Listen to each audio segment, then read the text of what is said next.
बिस्मिल्लाह الرحمن الرحیم۔ فرعون تاریخ میں وہ ظالم بادشاہ گزرا ہے جس نے خدائی دعویٰ کیا تھا، جس کے ظلم کی داستانوں سے تاریخ کے اوراق بھرے پڑے ہیں۔ بنی اسرائیل کو غلام بنا کر ان پر بڑے ظلم ڈھائے تھے، اپنی باندی اور اپنی بیوی حضرت آسیہ رضی اللہ تعالی عنہا پر ظلم کے پہاڑ توڑ کر ان کو شہید کر ڈالا تھا۔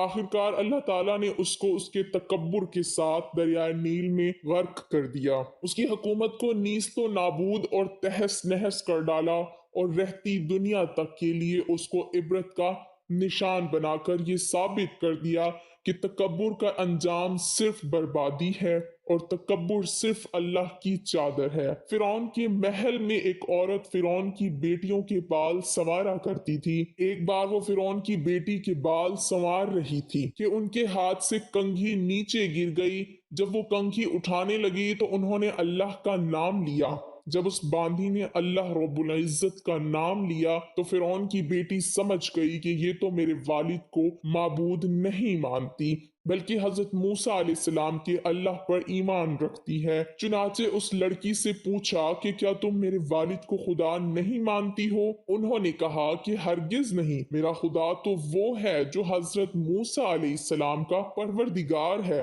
جب لڑکی نے دو ٹوک جواب سنا تو وہ اٹھ کر اپنے باپ کے پاس گئی اور کہنے لگی کہ آپ کے محل میں آپ کے زیر سایہ رہنے والی عورت آپ کو تو خدا ہی نہیں مانتی۔ بیٹی کی باتیں سن کر فرعون غصے میں آ گیا، چنانچہ وہ کہنے لگا کہ میں دربار میں جا کر اس عورت کو ایسی سزا دوں گا کہ یا تو وہ موسیٰ علیہ السلام کے رب کو اللہ کہنے سے باز آ جائے گی یا پھر اپنی جان سے ہاتھ دھو بیٹھے گی۔ اب جب فرعون اپنے دربار میں پہنچا تو اس نے اس عورت کو اپنے پاس بلوایا اور کہنے لگا کہ دیکھو بھائی، تم موسیٰ علیہ السلام کی اللہ کو اللہ کہنا چھوڑ دو۔ وہ کہنے لگی کہ ہرگز نہیں۔ تو اس نے اس کو بڑا ڈرایا دھمکایا، مگر وہ کہنے لگی کہ اب تم جو کچھ کر سکتے ہو کر لو، میں پیچھے نہیں ہٹوں گی۔ ان کا یہ دلیرانہ جواب سن کر فرعون نے اسے اپنی انا کا مسئلہ بنا لیا۔ چنانچہ فرعون نے حکم دیا کہ اس کو زمین پر لٹا دیا جائے، تو انہیں زمین پر لٹا دیا گیا۔ پھر حکم دیا کہ ان کے دونوں ہاتھوں پاؤں میں کیلیں گاڑ دی جائیں، چنانچہ ان کے پاؤں میں کیلیں گاڑ دی گئیں تاکہ وہ حرکت نہ کر سکیں۔ اسی دوران وزیر آیا اور اس نے فرعون سے کہا کہ اس کی ایک دودھ پیتی چھوٹی سی بچی بھی ہے، اگر اس کی بیٹی کو اس کے سامنے ہی قتل کر دو تو یہ اپنی مامتا سے مجبور ہو کر آپ کی بات مان جائے گی۔ اس کے بعد فرعون نے اس دودھ پیتی بچی کو گھر سے بلوایا، اسے اس کے سینے پر لٹا دیا۔ پھر فرعون کہنے لگا کہ میں تمہاری اس بچی کو تمہارے ہی سامنے قتل کر دوں گا۔ اس باندی نے فرعون کی اتنی بڑی دھمکی سن کر بھی یہ کہنے لگی کہ اب میرے دل میں اطمینان اتنا بھر چکا ہے کہ میں اپنی آنکھوں سے بیٹی کو خون میں لت پت تڑپتا تو دیکھ سکتی ہوں، مگر میں اپنی ایمان کا خون نہیں دیکھ سکتی۔ چنانچہ باندی کے سینے پر ہی ان کی معصوم بچی کی گردن کاٹ دی گئی۔ جب وہ بچی ٹھنڈی ہو گئی تو فرعون کہنے لگا کہ اب ہم تمہیں قتل کر دیں گے۔ تو وہ کہنے لگی تو جو مرضی چاہے کر لے، میں پیچھے نہیں ہٹوں گی۔ بالآخر اس ظالم نے ان کو بھی شہید کر دیا۔ اس کے بعد فرعون جب حضرت مشتہ کو شہید کروا کر اپنے گھر پہنچا تو اپنی بیوی حضرت آسیہ رضی اللہ تعالی عنہا سے کہنے لگا کہ آج یہ واقعہ پیش آیا ہے کہ میں نے ایک عورت کو عبرتناک سزا دی ہے۔ اس کی بیوی نے اسے کہا، ارے تیرا ناس ہو، تو نے ایک معصوم بچی کی جان بھی لی اور ایک بے گناہ عورت کا قتل لاحق کیا۔ فرعون کہنے لگا کہ میں نے اس کو اس لیے عبرتناک سزا دی ہے کہ وہ مجھے خدا نہیں مانتی تھی۔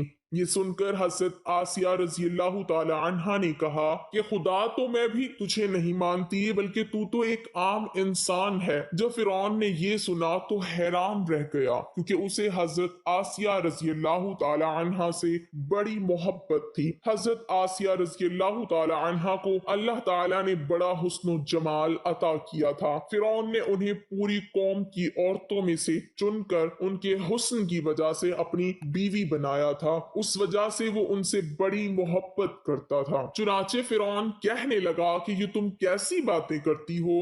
वो कहने लगी कि मैं बिल्कुल ठीक कह रही हूँ कि तू झूठा है, परवरदिगार तो वही है जिसका पैगाम लेकर हजरत मूसा अलैहिस्सलाम तशरीफ लाए हैं। फिरौन ने ये बात सुनी तो उसे बहुत गुस्सा आया, लिहाजा कहने लगा कि मैं तुम्हारा भी वही हश्र कराऊंगा जो मैंने मशता का करवाया है। वो कहने लगी तू जो चाहता है कर ले, मेरे साथ मेरा परवरदिगार है। अब मैंने ये फैसला कर लिया है कि मैं अपने परवरदिगार को भी कभी नहीं छोड़ सकती, अलबत्ता तेरी हर चीज को लात मार सकती हूँ। जब उसने ये बातें सुनी तो वो फिर दरबार आया और उसने फिर से लोगों को जमा किया और कहने लगा कि देखो ये कितनी बड़ी साजिश हो गई है, मूसा अलैहिस्सलाम ने मेरी बीवी को भी बहका लिया है। आज मैं इस औरत को या तो मार डालूंगा या फिर वो अपनी बात से हट जाएगी। चुनाचे उसने हजरत आसिया रजी अल्लाह ताला अन्हा को गिरफ्तार करवा लिया। एक वक्त था कि वो मलिका थी और उनके इशारे पर नौकर चाकर भाग भाग कर काम किया करते थे। लोग एहतराम की वजह से उनकी तरफ आंख उठाकर भी नहीं देखते थे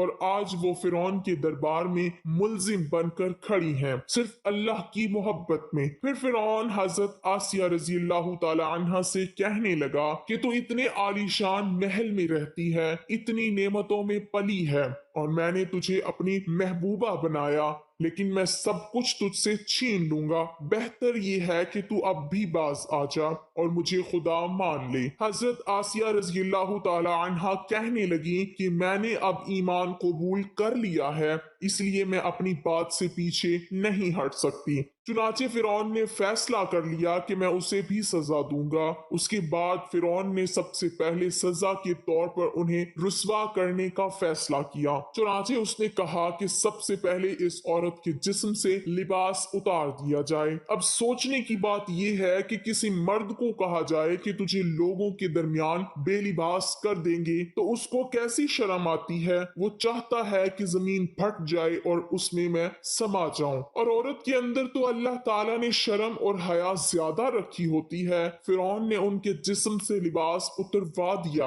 और वो कैसी सूरत हाल का शिकार हुई। एक तरफ ईमान है और दूसरी तरफ इम्तिहान है, लेकिन वो डटी रही। फिरौन ने कहा अच्छा अगर अब भी नहीं मानती तो मैं तुझे इस तरह का अजाब दूंगा। चुनाचे फिरौन ने कहा कि इसका मुंह मेरे महल की तरफ करके लिटा दो ताकि आखिरी वक्त भी निगाहें इसकी मेरे महल पर लगी रहें और उसके जहन में ये बात रहे कि इन नेमतों को ठुकराकर जलील और ख्वार होकर मर रही हूँ। लिहाजा उन्हें फिरौन के हुक्म के मुताबिक लिटा दिया गया। उनके हाथों और पैरों में लोहे की कीलें गाड़ दी गईं ताकि वो हिल ना सकें। उसके बाद फिरौन ने लोगों को बुलाकर कहा उसके जिस्म से खाल उतार दो। उस जालिम ने जिंदा के जिस्म से खाल उतरवा दी, वो भी औरत नाजुक बदन, मगर वो उसको बर्दाश्त करती रही। उन्हें अल्लाह के नाम पर तकलीफ दी जा रही थी, इस तरह उनके जिस्म से खाल को अलग कर दिया गया। अल्लाह की शान देखें कि वो अभी भी जिंदा थी,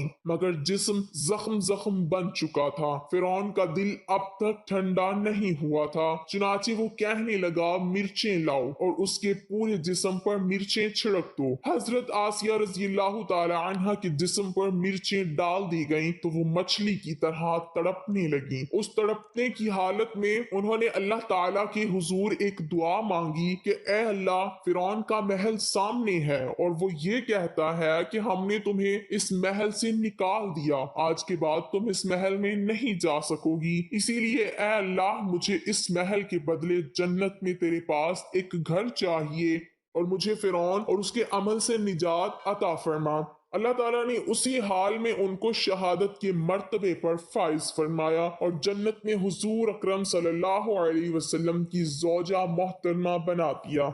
नाजरीन, माजी में लोगों ने कैसी कैसी कुर्बानियां देकर अपने ईमान को बचाया है। जुल्म की पहाड़ सह लिए लेकिन ईमान का सौदा ना किया। हर बातिल ताकत से टकरा गए लेकिन अल्लाह को नाराज ना किया। आज गए गुजरे दौर में हमसे बहुत छोटी कुर्बानी मांगी जाती है। क्या हम इतने एहसान फरामोश और इतने गए गुजरे हो गए हैं कि 5 वक्त की नमाज भी ना पढ़ सकें। अल्लाह ताला हमें अमल की तौफीक अता फरमाए। आमीन।